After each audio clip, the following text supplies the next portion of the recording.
Today's video is perfect for beginners, or if you're looking for a go-to simple makeup look that takes no time that you can wear every single day, this video is for you. Let's dive in. Okay, let's go ahead and get started. I'm gonna be using all of Angie's brushes from her 7-piece collection because I have a very exciting announcement to share, you guys, today and today only, okay? March 25th. If you're watching this on March 25th, the day it goes live, you are in luck because this entire set is 50% off at ULTA 21 Days of Beauty, you guys. And I'm so excited about it because you guys got the attention of ULTA 21 Days of Beauty during our A506 that was on sale a couple weeks ago.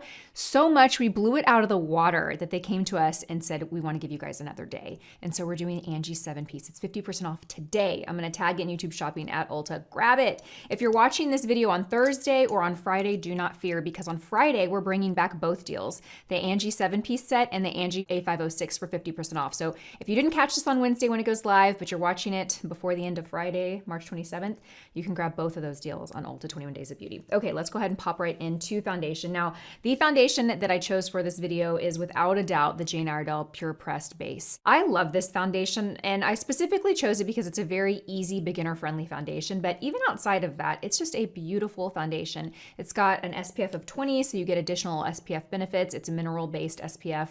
It is so easy to apply and so quick to apply, and it looks beautiful. This does not look like your typical powder foundations. So even though I'm 43 years old, I think this looks gorgeous on my skin, and I will wear this for many, many years to come. Jane Iredale herself, I know, loves and wears this foundation, so it is very mature skin friendly. It's just beautiful. It doesn't have talc in it. So talc is the ingredient that can have a really flat, matte, dry look. And this just has a very more skin-like finish. It also has light reflective qualities to it, which is going to add more to that natural finish. So I'm going in with the A507. This is the powder brush in the Angie Hot and Flashy 7-piece set. You can use this everything for powder, for bronzer, for blush, for powder foundation. So this set is really great for beginners because you do have pretty multi-purpose brushes in here. You do have quite a few eye brushes. We're not going to be using them all in today's video, but I will show you because again, the context of this video is just very beginner friendly, very simple, quick, easy makeup. Now you notice I'm really kind of layering this foundation. This foundation is very buildable. So you can dust it and get a light coverage, or you can pack it on and get more coverage, which is what I'm going for. Oh, so good. Okay. I think we are about where I'd like it to be. It looks so good. Okay, look at that. So good. So for concealer, we're going to be using the RMS Revitalize Hydra Concealer. This is a really great hydrating concealer. It's great for mature skin. It's great for dry skin. It has a little brush applicator. And I love this. It's because it's just very easy to blend out. So I think this was a great option for beginners. But of course, use your favorite concealer. There are so many wonderful options on the market. I also love, if you want a good affordable option, the Neutrogena Radiant Cream Concealer. That one is really nice. Or the Maybelline Age Rewind is also very nice. I'm going to go in with the A506 brush to blend this out. And what I'm going to do is I'm going to start by just tapping and spreading the product from each corner so that they meet. That way I get coverage completely underneath the eye. And then I'm going to go to the other side, do the same thing. I'm not completely blending it out right now because I'm allowing it to dry down a little bit. You guys know the deal. Allowing it to slightly self-set and dry down is just going to help the overall application. You'll get the most coverage. So I kind of like to ping pong, go back and forth between each side. And with this brush, you really just need to tap. I would recommend looking up so that you stretch that skin a little bit. We all have little fine lines underneath the eyes. It's part of being a human being and having expression and moving your face, moving your eyes. It's just part of being a human being. It doesn't matter about your age.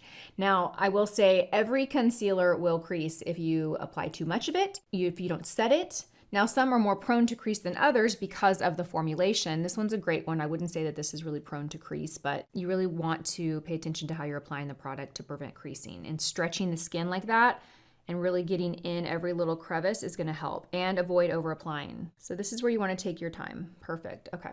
Lovely. Now I am going to go in and just kind of set that area with a little bit of powder. And I'm actually just going to take this eyeshadow brush from the Angie Hot Flashy collection. It's the A503. It's just a large kind of crease brush. And I'm going to take a little bit of the Jane Iredale powder, and I'm just going to tap it underneath to kind of set that. You can also use a loose powder if you want something a little bit more fine. I do not find that this is too heavy for underneath the eyes though. So I'm just applying a little bit of that. Because this is a powder foundation, I'm not going to go set with powder like I typically do with a liquid foundation. So that's why I'm just using this to set underneath the eyes. Okay, let's talk about brows. Now this is a little bit challenging for me because I have a 2-step brow process, but I want to be realistic for my beginners. And if you're just starting in makeup, you know, I'm not going to send you to the store to buy 2 brow products. Like, that might be a little bit excessive. So what I would do is I would evaluate your needs, right? Everyone has different needs when it comes to their brows. I have pretty sparse brows. You can see that there's areas that I need to fill into shape. And they're sparse, so there's not a lot of volume there. So I like to use a pencil to create that shape, a fine micro tip pencil. Then I like to go in with a brow wax gel to create that volume. Now, if I had to pick one brow product, I actually wouldn't pick either of the 2 that I use. Together, these 2 are the perfect combination for me, but without the other, like one without the other just doesn't do it. It's not enough. So I actually, for the sake of this video for myself, I'm switching over to the Goof Proof Brow Pencil. So what is the difference between this brow pencil and the one that I always use? So the one that I always use, the Precisely My Brow Pencil, is a micro tip. Do you see that? It's a very small little tip on the pencil. So it creates very small hair-like strokes, right? Which is great for creating shape. This is the Goof Proof Brow Pencil, and I think that's a great name for this because it really is kind of goof proof. You can see that this pencil has more of a thicker triangular shape. It has more of like a slightly waxy consistency to it, where the other one does not. So because I'm not using a brow gel and I am just using one product, I want something that is going to create the shape, hence the pencil, but I also want something with a little bit of a texture that's going to tame the brows. And this is it. This gives the look of like a filled in brow with also a little bit of powder. It just gives an overall kind of soft looking brow. So this is what I would recommend if you have brows like me. But again, you might have great shape to your brows and you might not need a pencil to fill in the shape, but you might need a brow gel to tame them. So this is definitely more of a personalized approach. Look in the mirror and figure out what you need, and then, you know, find the best product to fit that gap. So I'm just gonna go in and slightly kind of draw and shape my shape. I have very light pressure on here because I'm not using a brow gel. The benefit of a brow gel is, one, it'll hold the brows in place and tame them, but it also softens the brow. So if you overline them or you fill them in a little too harsh, a brow gel is kind of like a great softener, is a little bit of a corrector. And since I'm not using that, I want to make sure that I'm not putting too much pressure. That way I don't have too harsh of a brow. Okay, so we have concealer, we have foundation, and we have brows on. Now it's time to add some dimension, warm up the face. So I am going to use a bronzer and a blush, and I'm going to work with powder products and products that are really buildable, meaning they layer on at first very sheer, but then you can build them up if you want more color. So there is versatility, but I recommend looking for something sheer and buildable for beginners. Now I'm going to use these new bronzers from SAIE Beauty. These are fantastic. I love them. These are the SuperSuede Radiant Baked Bronzers. And what I really love about these is they're so forgiving and they're so easy to work with, because it's really difficult to over apply these unless you're intentionally trying to over apply them. They have a very silky, sheer-like texture. Actually, I'm going to stick to the Angie Hot Flashy. I was going to grab the 104, but I'm going to go in with the A507. This is the same brush that we use to apply the powder foundation. And I'm going to go in and just kind of load the brush up. This is Amalfi, which is the light to medium. And I'm just going to kind of add a little bit of warmth right here on the cheekbones, sweep it into the hair. This is a great brush for beginners because it's just nice and large and fluffy, meaning it's not going to pick up too much product and apply too much product. It's pretty goof proof. Look at how pretty that is. Such a good color. These do run a little bit darker than you might assume, so I actually like to use the fair to light shade a lot too. This is a little bit deeper than the one I normally use. It works, but just know that they run slightly darker. And then I do like to take a little bit of bronzer on my nose, just so everything's very cohesive and natural looking. Next, we're gonna go in with a blush, and I'm gonna use the Revitalize Beauty, the Endless Diffusion Everyday Baked Blush. And this is the shade Daydream. This is my favorite shade. It's a really beautiful peachy pink. These are baked, they're so beautiful. They have the perfect amount of pigment that's buildable, and they also have the most beautiful, like soft, reflective, radiant pearl to them. It is so pretty. You can really just, I mean, look at that. It's just perfect. They apply beautifully with every brush, and I'm going to keep it a little bit light. Okay, so we have some color, and then I'm just going to run my brush in the center of the face again to just make everything kind of pull together. Perfect. Very soft, very pretty. Okay, let's move on to eyes. Now, for eyes, for this look, I did want to give you an option to have like some shadow and some color on the eyes. Of course, we can totally skip it all, just do a little mascara, call it a day, but I did want to give you some options if you want to do some eyeshadow, but that's very easy. So I highly recommend using Longwear Cream Shadow Sticks for eyeshadow for beginners. I actually love to use these every day myself. They're just quick and easy to apply. You don't have to worry about them fading or creasing throughout the day. They're easy and they're beautiful. So it's like, why not use them? This is from Bobbi Brown, and this is the shade Nude Beach. This is just a nice, pretty, soft, neutral matte shade. And I'm just gonna apply this all over the eyelid. I'm not too concerned with getting it perfect. I'm just kind of really slapping it on there, for lack of better words. We're just gonna slap it on the eye. You do want to work quickly though, because these are really creamy. They give you time to work with them, but once they dry down and set, they don't move. So next I'm going in with the flat eyeshadow brush from the Angie Hot Flashy set. This is the A501, and I'm just blending this out real quickly before it has time to dry down. Okay, so I'm just kind of running it over. If you feel like you over applied, just use your finger and you can kind of remove any excess. Now I am gonna give that a second to set, okay? And while that is setting, I'm gonna go in and I'm gonna grab the A502 from the Angie Hot and Flashy set, and I'm just gonna go into the powder foundation from Jane Iredale. And we're gonna take a little bit of this and just kind of sweep this underneath the brow. This is just gonna softly, just kind of fine tune and finish off underneath the brow. It's also going to sheer out the crease of this cream shadow a little bit, kind of create a nice blurred line there. Then I'm gonna go in with my bronzer. I'm gonna take that same bronzer that I used, and I'm gonna go in with the large crease brush. Remember we used this one earlier to set underneath the eyes. I'm gonna go in with this, pick up a little bit of bronzer, and we're just going to sweep this on top of the cream shadow. Really focusing the crease, but it's totally okay if this kind of blends out onto the lid. What we're doing here is we're creating a little dimension and just finishing off that cream shadow so that it looks, so there's just more dimensions, more defined. The eye shape is more defined. This is an optional step. It's a subtle difference that it makes, but I think it's also very impactful. Now, if you want, you can take an eyeshadow brush. I'm gonna use the smallest little crease brush from the Angie Hot and Flashy set, and I'm gonna load this up, and we're just gonna go right on the lower lash line too. And I'm using the bronzer again.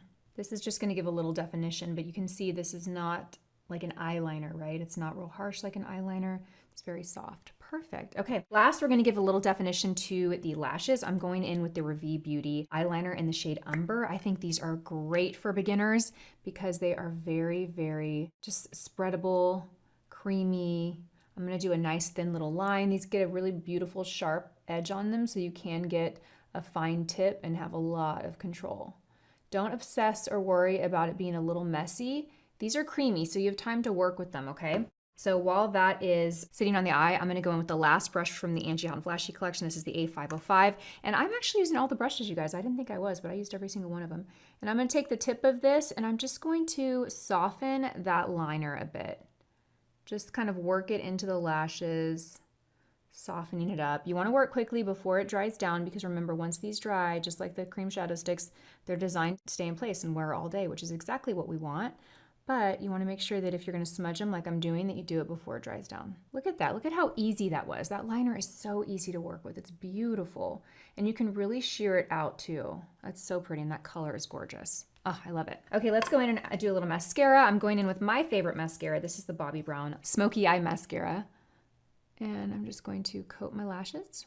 Look at that. Oh, this mascara is so good. I actually feel like this mascara gets even better with time. Like an old tube of this right before it's time to replace it. I love how it makes the lashes look. This one is kind of on the edge. I can tell it's drying down. Beautiful. Oh, that looks so good. Okay, I love this mascara. It is so good. I'm gonna do a tiny bit on the lower lashes. So let's finish off with the lips.